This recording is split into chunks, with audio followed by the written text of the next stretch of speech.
Hello दोस्तों, स्वागत है हेमंती भजन चैनल पर। कृपया आज एक स्वर गीत लेकर के आए हैं, पूरा सुनिएगा। हेमंती भजन चैनल को लाइक, सब्सक्राइब और कमेंट भी कीजिए। धन्यवाद। धनी धनी भादो माहिना मात दिन, बड़ा पावन दिन, बड़ा पावन हो। ललना प्रकटे हैं कृष्ण कन्हैया, परम सुख दयान हो।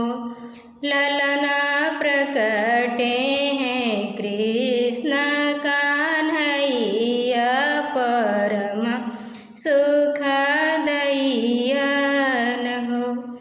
धनी धनी भादो माहिना मात दिन, बड़ा पावन दिन, बड़ा पावन हो।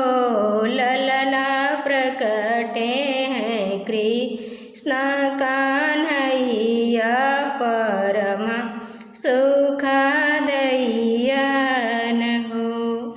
के लुटवे आना धनवात, के सोना चांदी न हो। ललना के लुटवे धेनु गैया महलिया, उठे सो हरि महलिया, उठे सो हरि हो। ललना के लुटवे धेनु गैया महलिया, उठे सो हरि महलिया, उठे सो हरि हो। नंद लुटवे याना धनवा, जसोदा सोना चांदी, जसोदा सोना चांदी न हो। ललना सेवक लुटवे धेनु गैया महलिया, उठे सो हरि महलिया, उठे सो हरि हो।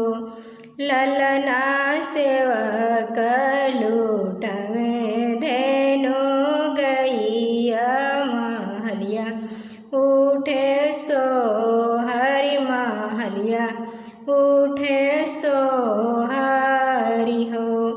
धनी धनी भादो माहिना मात दिन, बड़ा पावन दिन, बड़ा पावन हो। ललना प्रकटे हैं कृष्ण कन्हैया, परम सुख